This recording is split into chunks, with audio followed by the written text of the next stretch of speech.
Okay, we're here with the two candidates in Florida House District 49. You have the incumbent Democrat Joe Saunders, and we have Republican challenger Rene Plasencia. Thank you both for coming today. Mr. Saunders, we've had you here before, so we can spare you these questions, but if you've watched any of these, Mr. Plasencia, you know that we ask a couple of questions of all the candidates before we get started. The first question is, have you ever been arrested? I have not. Okay. Second question, have you ever declared bankruptcy? I have not. Okay. All right. Let's get to the issues then. I'm going to start with Representative Saunders. Why are you, this would be your second term if you're elected on November 4th. Why are you running again?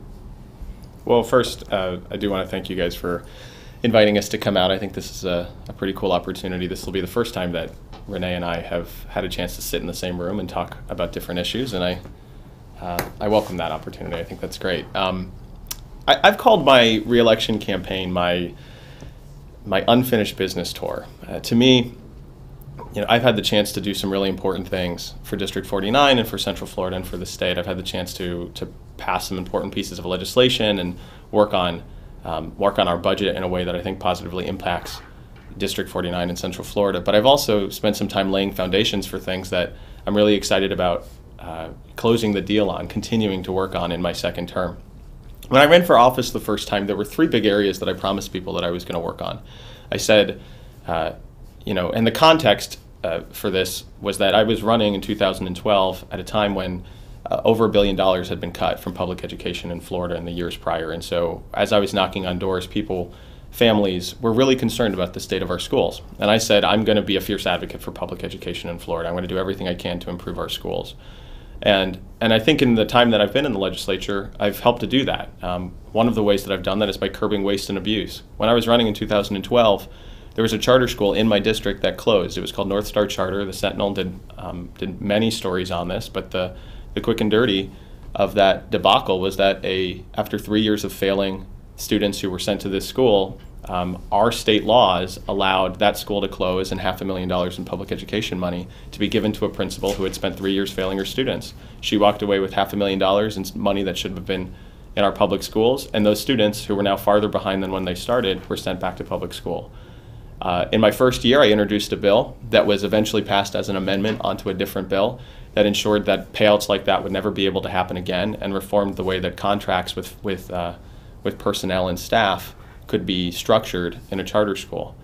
I promised that I would advocate for more funding and to try to help fix what I think of as a broken accountability system, and I've done that in some important ways. We got more money in the budget for our schools this year, not enough, but certainly more, and that work has been recognized with awards that I've gotten both years from the Florida PTA and this year from the Orange County Council of PTAs. I doubled down on reforming our early learning centers, our daycares, our child care centers in the school, in the state, the ones that receive VPK dollars and school readiness dollars, and introduced some really important reforms that passed the House this last year. Unfortunately, that bill died in the Senate, but we did move it all the way through the House process, and that work has been recognized by the Florida Association of Early Learning Coalitions with an award I got just a week ago, their Champion for Early Learning Award. I promised to help the teaching profession, and have been recognized by the Florida Education Association and Orange County classroom teachers for that work. And finally, a big focus of my time in our schools has been arts education. If there's one brand I think I have in the legislature as it relates to education, is that I'm the guy who's constantly talking about performing and fine arts programming because of the incredible impact that I think it has on students' lives and their academics. And I've been named Legislator of the Year 2 years in a row by the Florida Alliance for Arts Education for helping to pass a bill this year that I think is going to give students more access to performing and fine arts programming. So improving our schools was a promise that I made to my district and something I've worked on successfully. I promised I was going to create jobs and improve the economy. I've really taken a laser focus in that regard to the modeling, simulation, and training industry, which is housed right in District 49 in Research Park.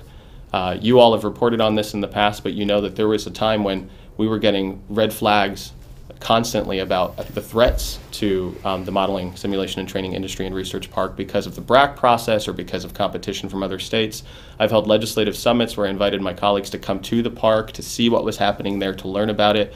And as the chair of the UCF Legislative Caucus, I've helped support incoming Speaker Designate Chris Foley and incoming Senate President Andy Gardner to secure funds for a new partnership building that we think is really going to guard and help grow modeling, simulation, and training in the region. I've helped to bring funding to UCF that is now helping them to actively hire 100 new faculty and staff, most of which will be based right in District 49. And I've helped to support, as the chair of the UCF Legislative Caucus, the funding which has now made it possible for UCF to announce that they're going to have a downtown campus, which I think is going to have economic implications and job creation implications across the region. Finally, the promise that I made to my district was that when I was done, whenever that may be, we will have moved the ball down the field and fighting against discrimination and guaranteeing that people have an equal shot at the opportunities that come in this state. I've helped to gain support for a bipartisan bill that would ban discrimination against the gay, lesbian, bisexual, and transgender community, finally banning discrimination in housing and employment in the state. In about half the state, you can still be fired from your job because you're gay, something I don't think anybody in the general public believes should be allowed. And one last issue that I'll just talk about that I wear as a badge of honor because I think it was a really important reform we brought forward was an issue related to foreclosures. When I was campaigning in my district in my first year campaigning, I would go into parts of my district that had really had a very thriving and strong Hispanic and Latino community. About 30% of my district is Hispanic, mostly Puerto Rican. And what you would see in these precincts especially was that every fourth or fifth door there was a foreclosure. It was empty. And that had really devastating impacts on those communities, on that neighborhood. And I started asking questions about why I felt like in these communities you saw more foreclosures than in other parts of the district. And what I started to hear from the community was that predatory lending tactics from lenders had sent canvassers into these communities with Spanish-speaking canvassers who were convincing people in discriminatory ways to sign up for loans that they couldn't afford. And so we saw this disproportionate impact on these communities. And when I went up to Tallahassee in my first year, I introduced a bill that couldn't turn the dial back on those foreclosures, but could protect against something called deficiency judgments. These judgments that were coming from banks who went after these families who had already been foreclosed on, who then said, we took your house, we sold it, and we didn't make enough. You still owe us $50,000, $100,000. And our current laws allowed up to 25 years for a bank to come back and nail a family with a deficiency judgment after they'd already moved on. I think those judgments and the way that they were structured before I was elected could have a devastating impact on the Hispanic community. They could have a devastating impact on our economy in general. People should be able to move on with their lives. They should be able to start saving up for their kids' education and for college. And so to be able to introduce a bill that brought a one-year statute of limitations on deficiency judgments and see that language absorbed into a bill that finally passed both chambers and was signed by the governor was, I think, an important step in ensuring that those families have the same opportunities that everybody else does. Okay. All right, Mr. Plasencia, why are you running for the office? Well, I've been a teacher at Colonial High School for over 14 years now, and in spite of what Representative Saunders has said, our teacher morale is at an all-time low. Our student and parent morale is at an all-time low. I saw in the newspaper this morning that 250 parents showed up to a Lake County School Board meeting in protest of what's happening in our schools. And as a teacher in one community, in this community, my percentage of my students are living in District 49. I saw an opportunity to do what's right for our community.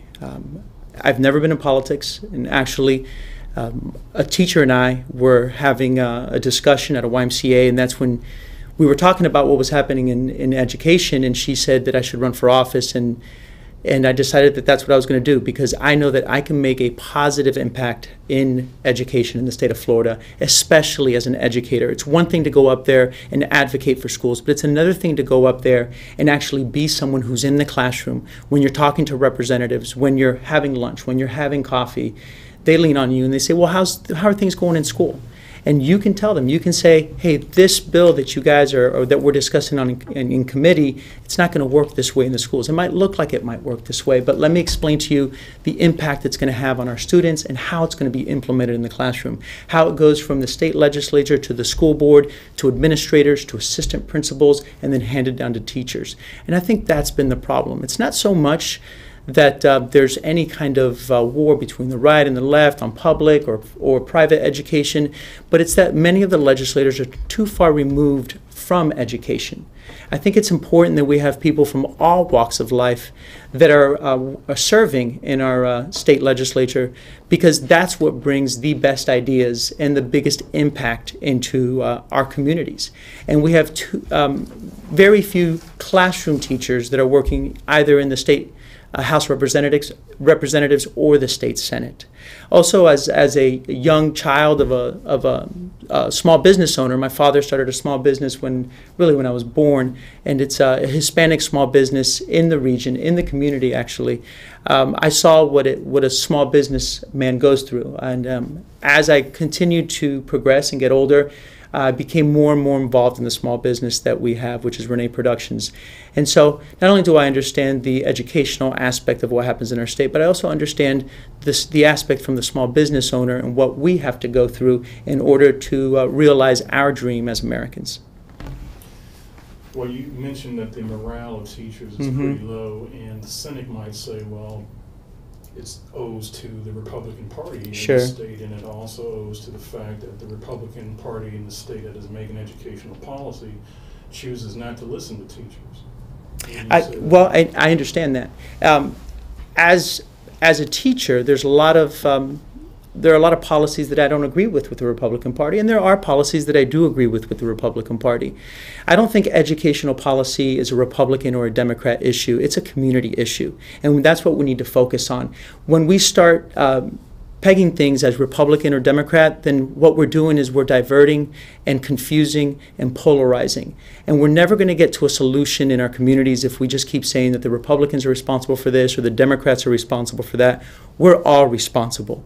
As a teacher, there are things that are going on in our classroom like Marzanos, which you don't hear anyone talking about except for teachers, because teachers are not happy with the accountability model, which is the model that we use in Orange County, and most of the counties throughout the state of Florida is Marzanos.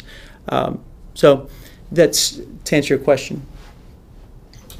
Well, what do you see as the solution for turning the tide and improving morale and conversely improving education here in the state? I think the tide is turning. You can see with what's happening in Lee County, with what's happening just now in Lake County. Even here in Orange County, we had a school board meeting on our budget last month where we had a great turnout by teachers.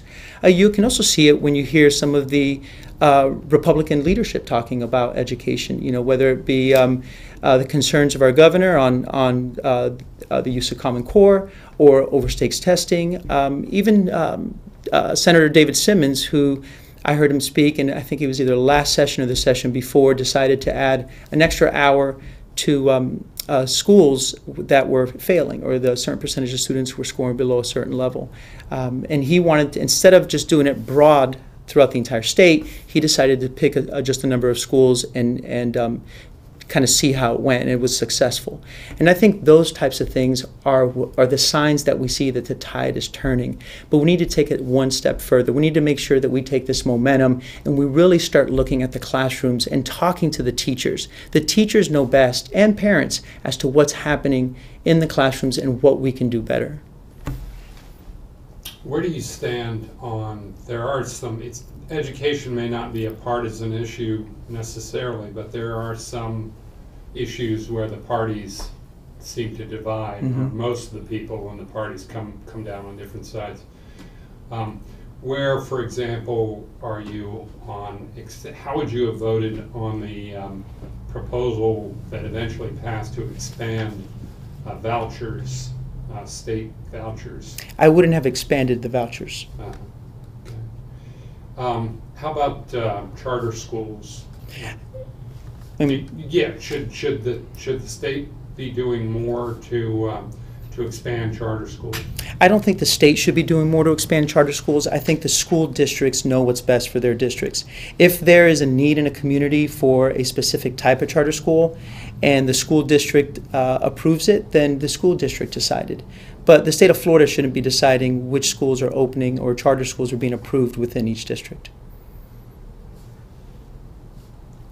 Okay. Now, Representative Saunders, you sent out a piece of campaign mail that said that we can't count on Republican Rene Plasencia. His campaign is funded by the same extremists who hurt our schools. Do you stand by that message? Sure. Mm-hmm.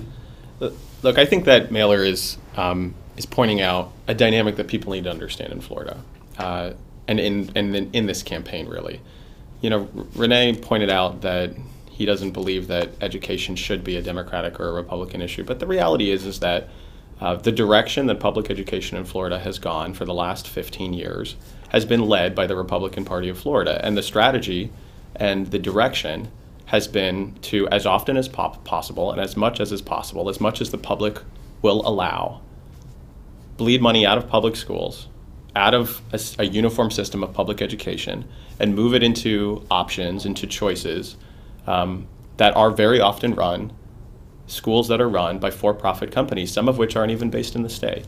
So, you know, I think people need to understand that you can say as much as you want that you want to be a champion for public schools, but when your campaign is funded almost exclusively by the same forces that you're promising to go up to Tallahassee and fight against, there's a disconnect. What about that what your opponent calls a disconnect? I'm sorry, say it again. What about this disconnect between the policies you've articulated Mm-hmm. and some of the financial supporters of your Sure. campaign? I've never made my my beliefs on education. I've never kept it from the Republican Party. They know very well how I feel about public education as a public school teacher. You know, that's been my life. You know, it's not like I just started teaching or I'm a casual teacher and I clock in and I clock out. You know, I've devoted my entire adult life to the kids of that community at Colonial High School. I'm the first one that comes in. Sometimes I don't leave till 9 or 10 o'clock at night. And a lot of it's not because I'm grading papers, but because I also coach track and cross country. And even though I don't get paid for it, I meet with the kids every day over the summer except for Sundays. I take the kids to the mountains to go running for a camp. If the kids need shoes, I make sure that if I can't afford to get the shoes, that we have resources within the community to get our kids shoes, because some of our kids can't afford it. When our kids need food, I make sure they're fed. When they need a ride home, I make sure that they get home. And I have an army of parents who are always there to help. Public education isn't something that I'm just talking about. It's who I am.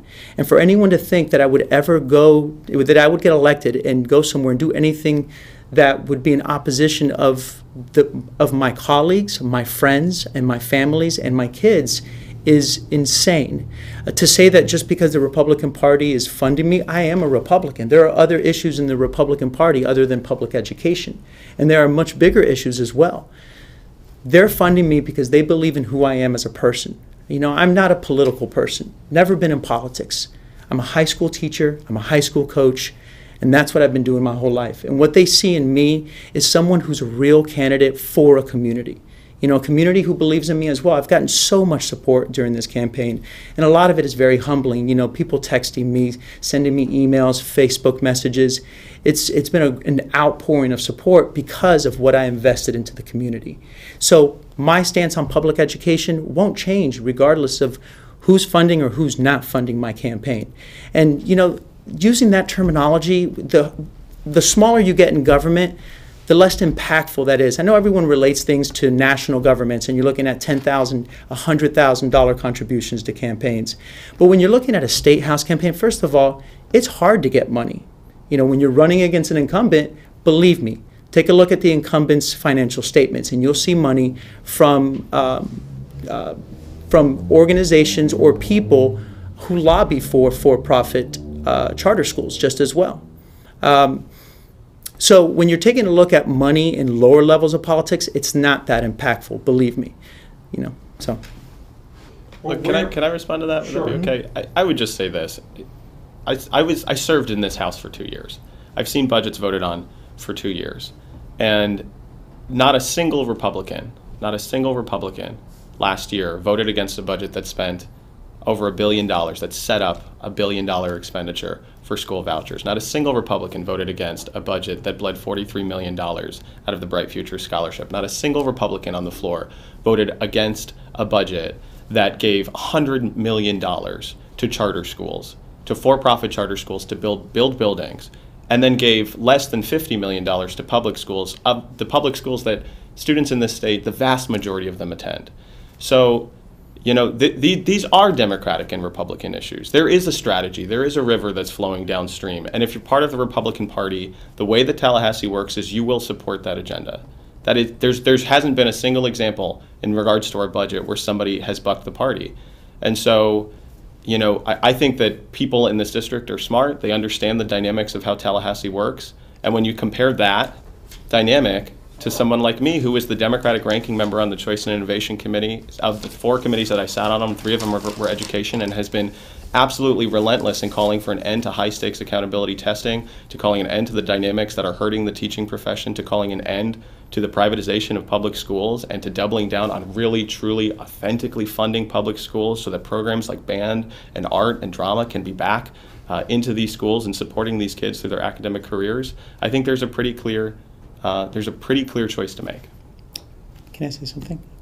I think Representative Saunders' words are a little misleading. He's talking about voting on the budget. There are Democrats that voted on that budget as well. That budget also gave teachers our first pay increase in 7 years, which was $2,500 per teacher. And when he says that, when the party says that you have to vote in a certain way, and there's never been a time that they haven't, I can come off the top of my head. I know, maybe not this past session, or maybe it was this past session, Mike Fasano, a Republican from, I want to say, Pasco County, voted for Medicaid expansion. And so there are circumstances where Republicans are voting against what the party leadership is advocating for. So to say that someone's going to go up there and not do it because no one's done it before is very misleading, because people do it all the time.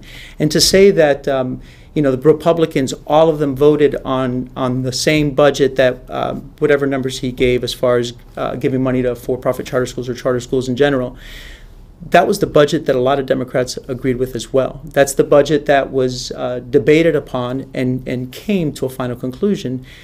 And there's a lot of things in that budget that benefited public schools. We saw the largest the increase in money towards public schools since Rick Scott took office, and it was during that budget. It's also the largest budget we've ever had in our state's government, our state history, $77 billion.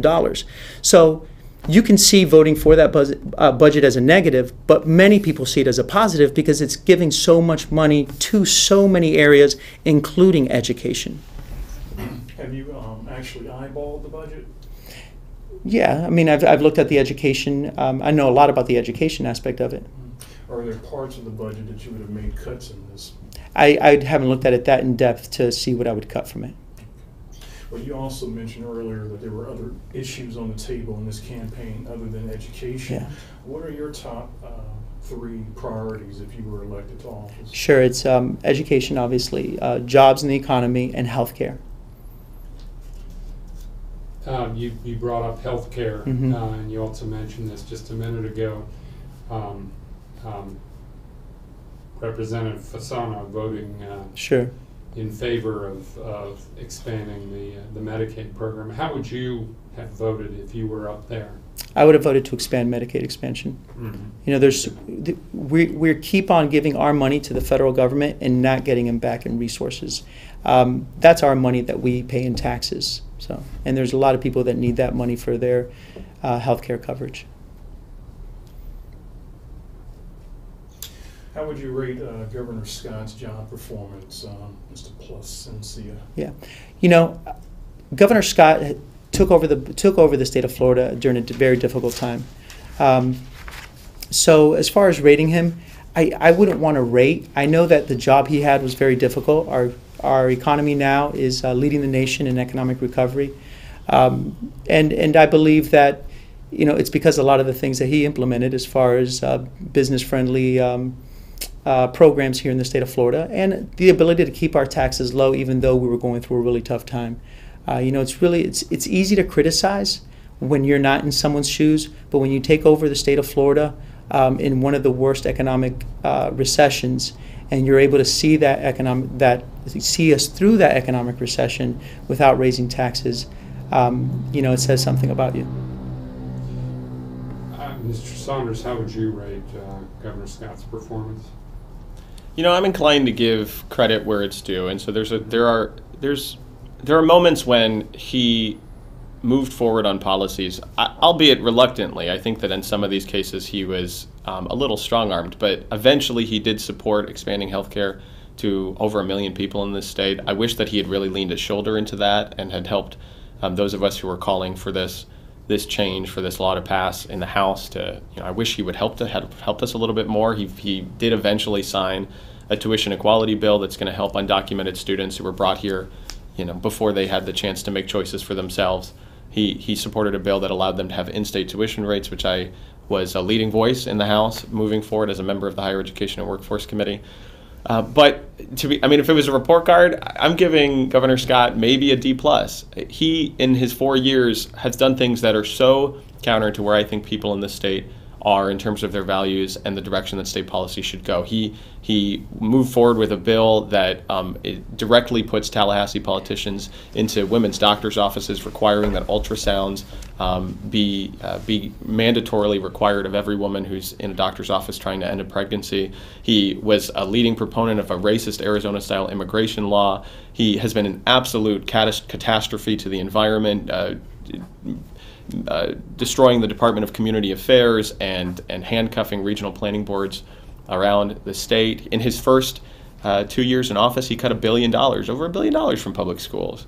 I think there's been a repackaging in the last 2 years as he realized he was headed into an election year, that he needed to move backwards on some of the policies that hurt Hispanic and Latino people in this state and hurt our schools. So I'll give him credit for trying, even if it was maybe filtered through a political lens more than a values lens. But at the end of the day, I think he's moved forward on some laws that really challenged me. Mr. Plasencia, where do you stand on financial incentives to attract businesses? Do you think we should be spending more or less on those? I think as far as whether we should be spending more or less, I'd have to take a look at that, but I think it's a smart thing to do. What we need to do is make sure that when we do have the financial incentives, that we tie that to jobs that are being filled by people who actually live in that district. If we're creating jobs, we want to create jobs for the people in our community that need jobs, not necessarily bring people from other places to fill those jobs. Do you think there should be some heightened accountability with that as well, to make sure that people are actually delivering the promises? Absolutely. I think there should always be accountability when you're using our money. We work hard for the money we pay in taxes, and that money should be accounted for. Same question to you, Representative Saunders. I think the answer is sometimes incentive programs can work really well. The example that I like to point to is our film incentive program. I feel like I've had quite a few conversations with folks who are looking to expand that program. And what I like about the film incentive program that we have in Florida is that there's a pool of money that's set aside by the state legislature that you only get access to as a production company once you've actually come here, created jobs, and show the receipts for the hotel rooms you've purchased and the restaurants you visited. And it's a show us what you've done, and we will give you access to this incentive. I think that makes a lot of sense. We moved forward with an incentive, some incentive reform legislation that Senator Gardner was lead on in the Senate and certainly moved over to the House, that I thought made a lot of sense. I supported it. It brought more sunshine and accountability and reporting to our incentive systems, but my guess is that it didn't go far enough, and that what I hope is, as I've learned from my first 2 years, you sort of take one step, see how it's working, and then you add on top of that. I hope that we will add on top of some of that work, because there are too many incentive programs in the state that have been given out where it's just a bad deal. It's a bad deal for the state. It's a corporate giveaway to somebody's friend. as opposed to a real honest project to help create jobs and spur economic development right here in the state. Speaking of economic development, some people think that a bill to expand casino gambling would create economic development in the state. How do you feel about it, Representative Saunders? Yeah, I've opposed casino-style expansion or resort-style expansion in Florida. How do you feel? I would oppose it as well. Okay. I wanted to get back. You've given us now a couple of examples where you depart from the Republican Party on education policy, but also depart from the prevailing view of Republicans in charge in Tallahassee. Mm-hmm. What areas? What is it that makes you a Republican? Sure. Well, I think what the Republican Party has been doing in the state of Florida economically is what makes a lot of us a Republican. There's value in accountability for not just for our taxpayer dollars, but for ourselves in a community. Republican Party believes that at being part of a community, we pick each other up, we help each other. That's not to say that we're not in favor of certain social services, but we want to make sure that there's accountability with the money that we're using for the social services. When we're talking about, I always hear the rhetoric about, Republican parties and corporations, but we're talking about industries here in the state of Florida that allow us to have the jobs so that we can have the schools and we can have the finances to have such a great state.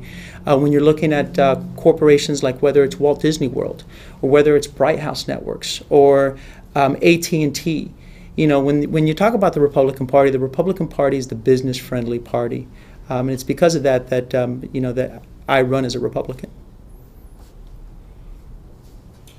Well, you were talking about picking people up.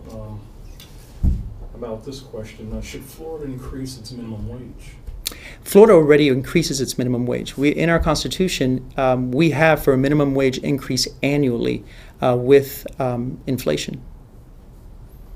Representative Saunders, do you favor a more demonstrative raise or increase in minimum wage? Yeah, I do, and I hope that Rene will clarify that answer because I feel like that was a little bit of a non-answer. We do have a constitutional amendment that raises the minimum wage slowly, but what we know is that it's not catching up quickly enough.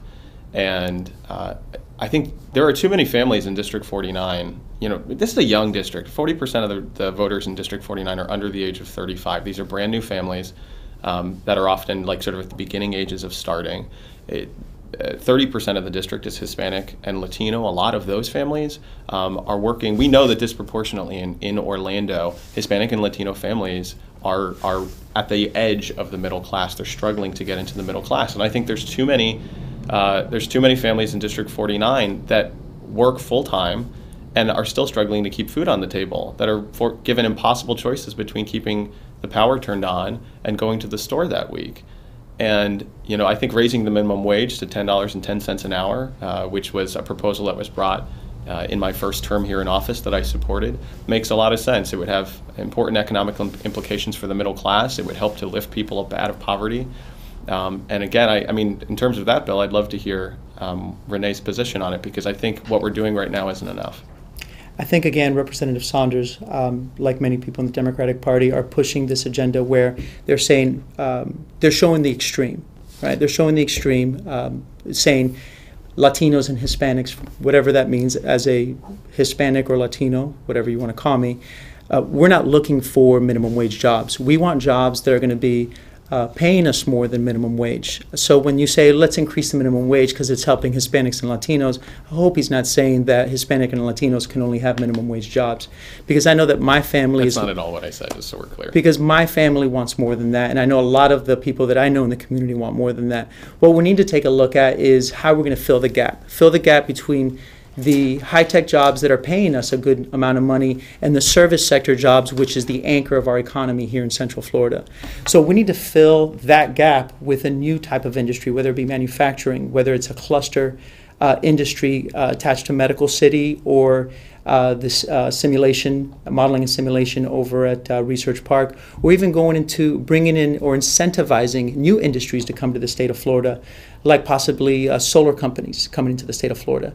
You know, we could have a great cluster industry here in the state of Florida that revolves around the solar industry if we have both economic incentives for the corporation and for the consumers in solar energy. Okay, Representative Saunders, can you give us an example of where you've taken a position that's at odds with most other Democrats? Sure. Okay, here's one example. So there was a bill that I worked on with Representative Manny Diaz. It was an education bill, and it was designed to give students access to more extracurricular activities. I mentioned before that to me, you know, there's a lot of data. Well, let me start here. For years before I was elected to office, I served in a lot of different roles in nonprofit organizations, and one of those roles was as the chair of an organization called the Arts for a Complete Education Coalition.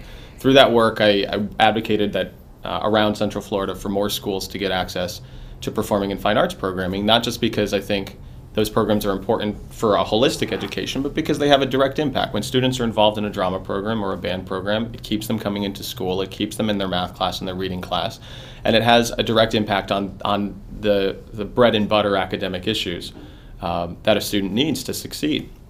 So in my second year, this last session, I teamed up with Republican Representative Manny Diaz, who I disagree with on a lot of other issues, because we came up with an idea to give more students in the state access to extracurricular activities. And we wanted to expand for students who are involved in some of the different non-public school options in the state, students who are homeschooled, in private school, or in charter schools.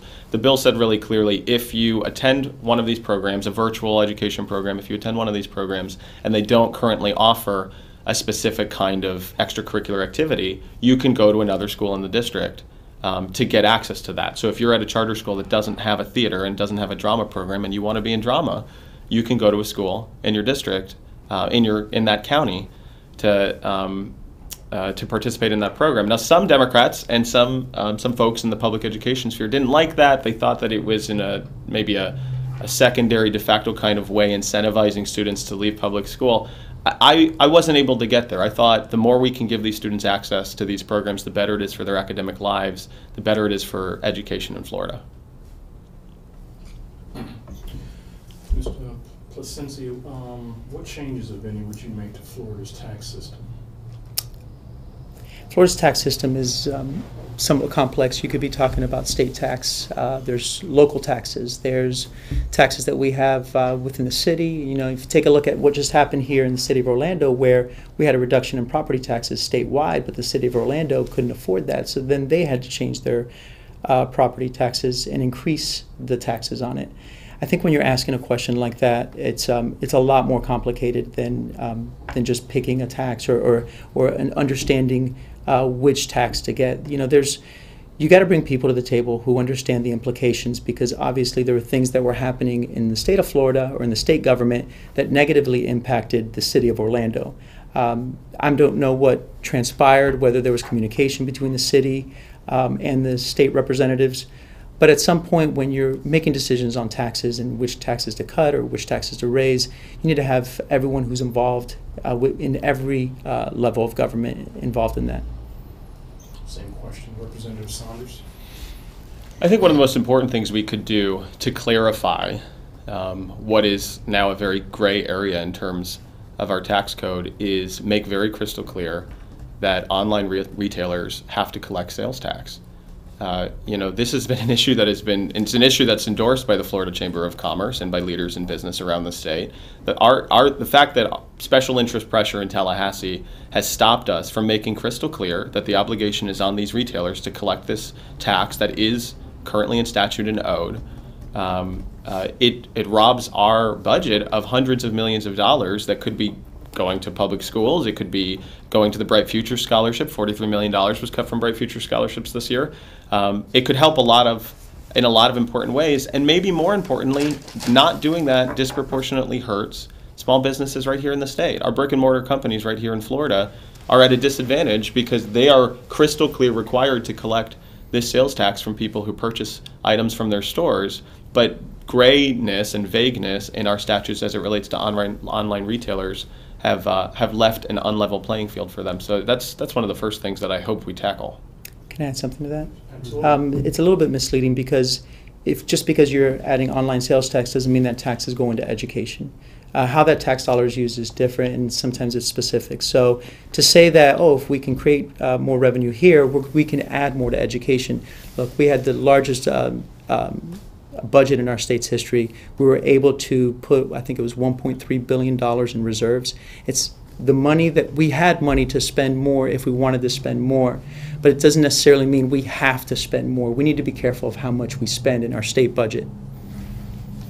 Well, that's an interesting question as it relates to education. Mhm. People talk about the fact that our per student spending is less than anybody else, well, not anybody else, but it's low statewide, I mean nationwide. But I guess the question is, does spending more on education translate into better education? Well, what you have to take into account is per pupil spending.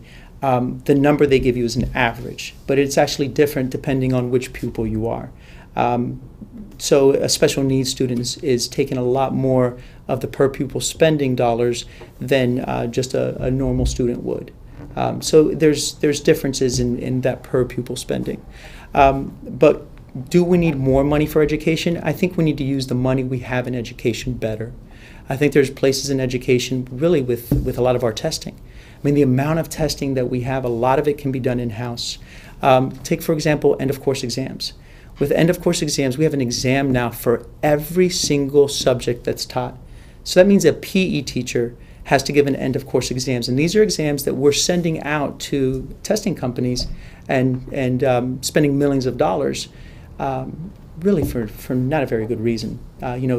Within the school district, these subjects can create their own exams so that we could have a uniformity through the school district itself. But the school districts need to have more control of what they're doing. We need to test less. If we test less, we'll have more money. Would you like to comment on that particular issue? Yeah, of course, more money in public schools is better for students. Of course it is. Is there more that we can do to curb waste? Sure. And actually, I would just point out that a lot of the ideas that my opponent has shared today are ideas that not only do I agree with, but I've worked on. I mean, I have a history and track record of working on. But the simple, crystal clear truth that I think every single parent who's sending their children to public schools in Florida today is that our schools are underfunded. Even though, he's talked about a historic budget, but let's be crystal clear. The funding levels for education in Florida are historic because the number of students who are in schools in Florida today is historic. We've never had this many students who are attending school in Florida today. I voted against our budget for a lot of reasons, and one of them was because we were not doing enough for public education in Florida. We may have, the governor may have taken $1 billion out in his first 2 years and tried to put $1 billion back in his last 2 years, but we're not at the same levels we've been at in terms of per pupil spending and really fully funding public education. And historically, we have always been at the lowest echelons of other states in this country. So we need to value our public schools, and one of the most important ways that we can value them is giving them the resources that they need. We should never have to leave a principal with the impossible dynamic of deciding whether or not they're going to do extracurricular reading courses to make sure that students are doing well on their FCATs, or actually start a new band program, or hire a new drama teacher, or hire a new choral director.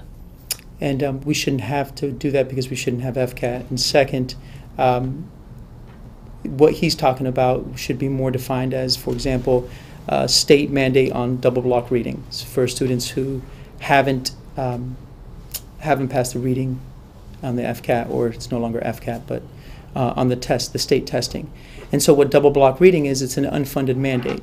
So all of a sudden you have a student, and what happens is the more students that take double block reading, the more teachers you have to have for reading, the less teachers you have for band, the less teachers you have for art or phys ed. And you're taking a student who hasn't been successful in school, and now they're being asked to be in a class where they least want to be in. By the time they get to the high school level, these students are going to gravitate towards not coming to class, maybe skipping school altogether, having a negative attitude towards school in general. We need to get back to some of the extracurriculars like art, like theater, like shop. We need to make sure that we have and this might be touching on a slightly different subject, but having our vocational schools, having vocational tracks within our schools. And I know we have last session we voted, or they voted on a two-tier diploma. So where you have one that's college ready and you have one that's vocational ready.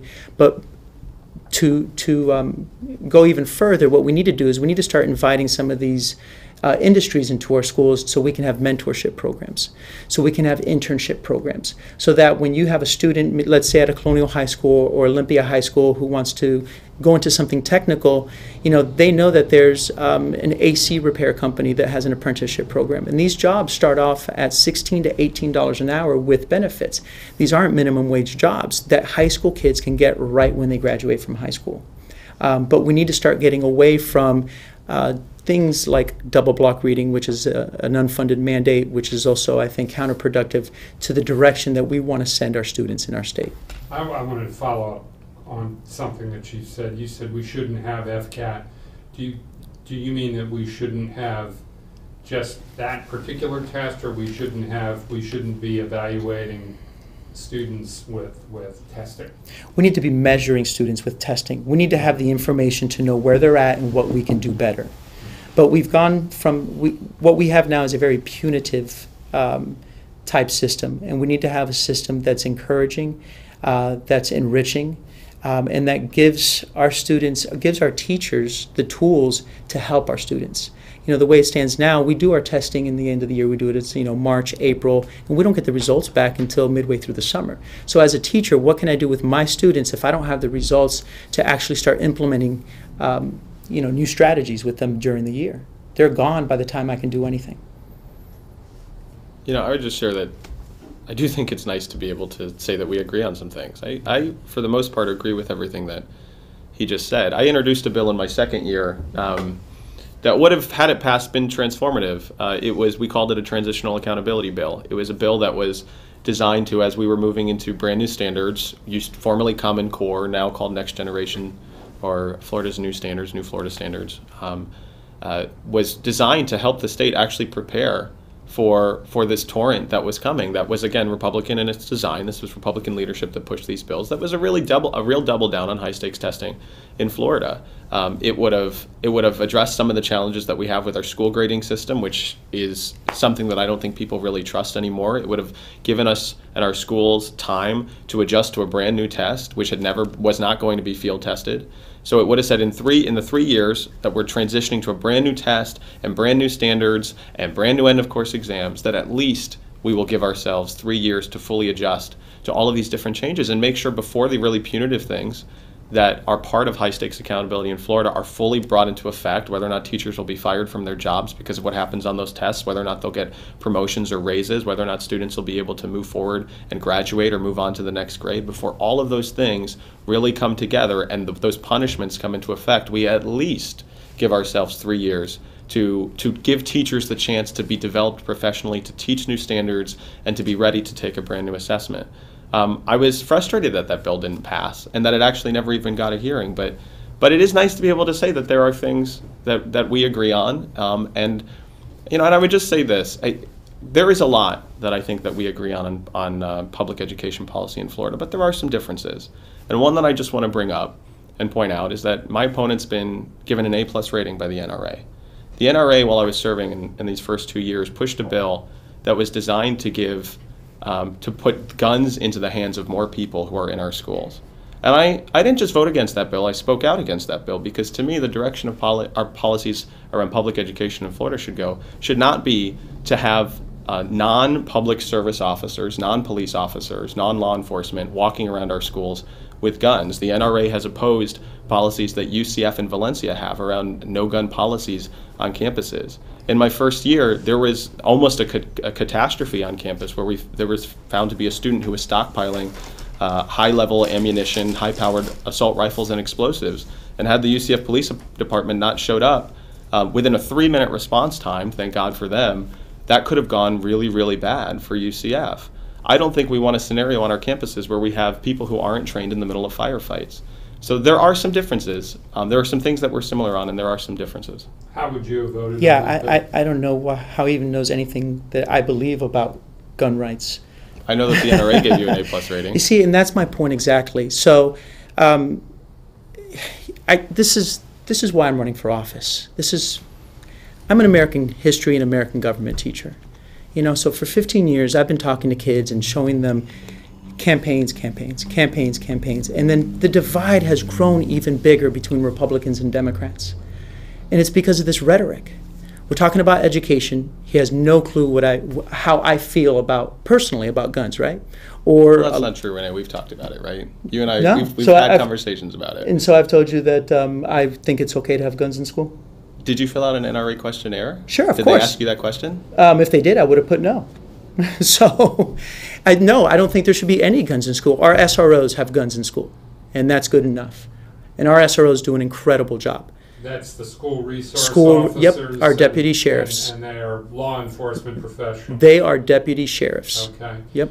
It's probably not an unreasonable conclusion if you get an A+ rating from the NRA to assume that you are not a fan of any kind of restrictions on gun use. Well, the thing is they send you a questionnaire. I don't know who makes it public or who doesn't make it public. You answer it honestly, and they give you a grade.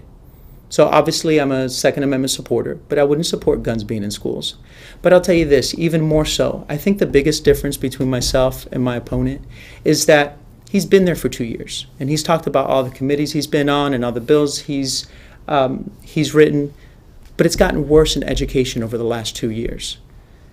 We need to have an educator up there. We need to have someone who's not trying to divide by the rhetoric turning of them against us, Republicans against Democrat. We need to go up there and work together.